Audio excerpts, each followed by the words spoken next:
Donc, monsieur l'abbé, vous venez d'être nommé aumônier national de la Légion de Marie. Nous parlons plus exactement de la Militia Mariae en latin ou en français, la milice de Marie. C'était un mouvement apostolique, marial et laïque. Ça a d'ailleurs été fondé, la Légion de Marie, par un laïc, un saint homme qui s'appelait Frank Duff, qui était un Irlandais et qui avait eu une espèce de coup de foudre marial à Saint-Laurent-sur-Sèvre. Saint-Laurent-sur-Sèvre, c'est en Vendée, c'est là où se trouve le tombeau de Saint-Louis-Marie Grignon de Montfort, le grand saint marial. Et il avait eu cette intuition surnaturelle selon laquelle il faut travailler pour le règne du Christ roi par la Sainte Vierge, d'où ce mouvement apostolique. C'est un mouvement apostolique. Il faut bien comprendre qu'il s'agit, n'est-ce pas, d'aller chercher la brebis perdue, quitte à laisser les 99 autres. La Légion de Marie est née dans un contexte anglo-saxon et donc il est tout à fait explicable et logique qu'elle se soit développée dans ce même contexte.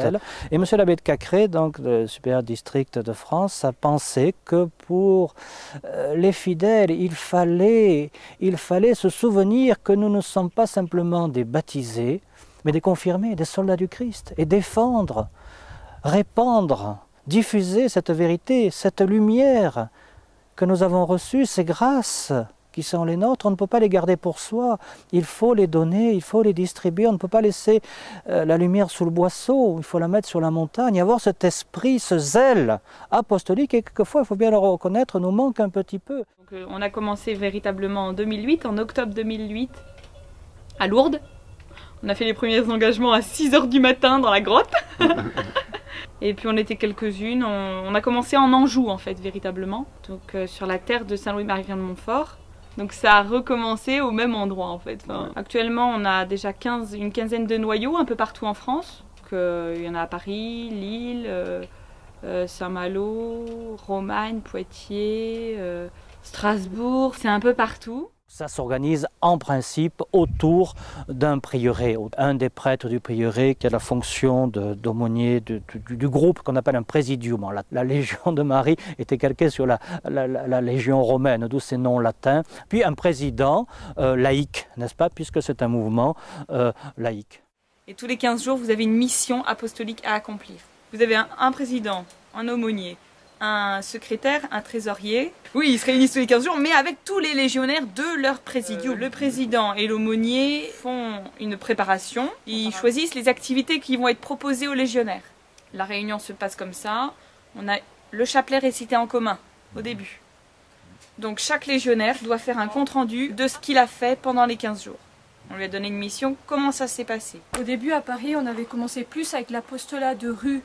De mon côté, c'est vrai que c'était plus facile que le porte-à-porte parce que on s'effaçait un petit peu, on connaissait moins les gens.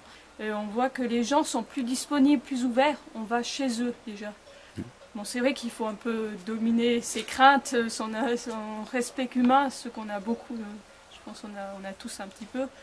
Mais finalement, si on prend vraiment la Sainte Vierge avec nous, puis on pense aux âmes et c'est vrai qu'on découvre beaucoup de choses. Et puis si on a eu des refus, on a eu aussi quand même pas mal des personnes qui étaient intéressées, on leur propose une retraite. Ah oui, c'est vrai, j'y pensais depuis un moment, alors ils sont intéressés. Bon, ces personnes, après on va les revoir encore une deuxième fois, troisième fois, en espérant après les conduire au prêtre. Pour que la semence porte son fruit, il faut prier. D'où l'importance des âmes priantes qui ont droit au résultat de leur prière. On leur confie des intentions très concrètes et on leur dit ça a marché, ça va marcher, il faut insister, un chapelet, un rosaire de plus, que sais-je. L'âme de tout apostolat, ce qui fait fructifier la semence. On a deux sortes de manières de faire partie de la Légion.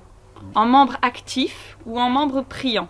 Les membres priants sont chargés de prier pour l'apostolat des légionnaires actifs. Si vous voulez, ils doivent dire leur chapelet quotidien, ils doivent le dire aux intentions de la Légion de Marie.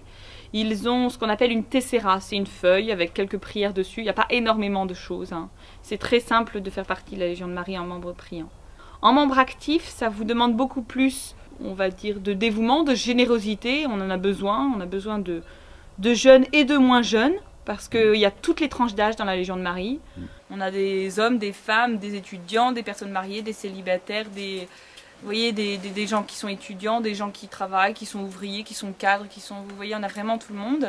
Alors nous avons fait les premières journées nationales de la militia mariée à Gâtine, tout près de Saint-Laurent-sur-Sèvre, donc de Saint-Louis-Marion de Montfort, au prieuré qui porte le même nom.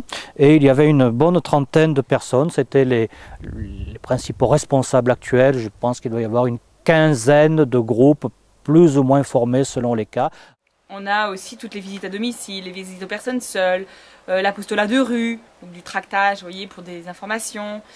Toujours avec la Sainte Vierge, toujours, ça c'est le gros point de la Légion de Marie, c'est l'Immaculée. L'apostolat est efficace dans la Légion de Marie si, et seulement si, on a une dévotion mariale vraiment bien ancrée. On peut donner que ça, on n'a rien d'autre à donner, vous voyez. Bon, il y a un bel exemple quand même qu'on a eu dernièrement à Paris. C'était le cas d'un couple musulman, mais le monsieur ne parlait pas français.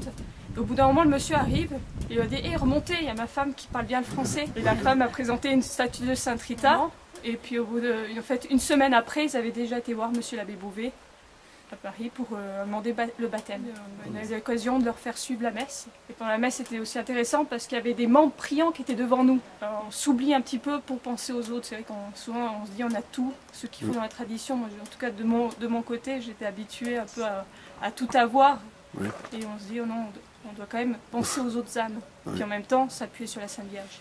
Là, vraiment, la fibre mariale, on n'a pas encore assez, quoi. Il faut la voir. C'est un mouvement laïque, mais soumis à l'autorité sacerdotale et destiné, j'allais dire, à l'autorité de l'Église par la vie sacramentelle. L'idéal, ce serait que partout en France, chaque catholique, si vous voulez, se mette au travail, voyez, donne ce qu'il a reçu, parce que ça, on aura un devoir là-haut. Quand on arrivera là-haut, hein, ça va bien rigoler. Hein. Oui. Et il faut vraiment qu'on ait des membres, vous voyez, qui prennent conscience qu'on n'est pas dans notre petite bulle de tradit. Hein. Il faut donner, il n'y a rien à faire, il faut donner. Et le meilleur mode de don, c'est passer par Marie.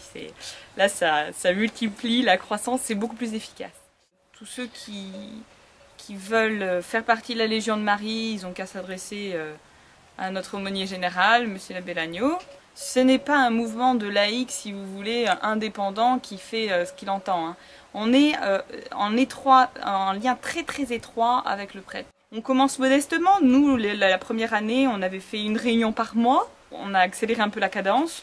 On a mis une réunion tous les 15 jours. Ce n'est pas le nombre qui compte dans la Légion de Marie. On peut commencer à 3-4, hein, vous voyez. Hein. Il faut seulement vraiment être motivé et vraiment faire ça dans un esprit surnaturel. À Mantes-la-Jolie, ils nous ont fait un travail absolument extraordinaire. Enfin, la Sainte Vierge, elle est vraiment super. Ils ont visité de décembre à mars 591 foyers. Et ils suivent actuellement 84. Donc, c'est-à-dire 84 maisons ou appartements dont les personnes veulent soit mettre leurs enfants en catéchisme, soit se poser des questions sur la foi, soit au moins ils acceptent la venue du légionnaire. Voilà. Et les légionnaires viennent toujours à deux? Toujours à deux, oui, c'est la prudence en fait. Et puis notre Seigneur a dit allez 2 par 2 prêcher l'évangile. On devient catholique.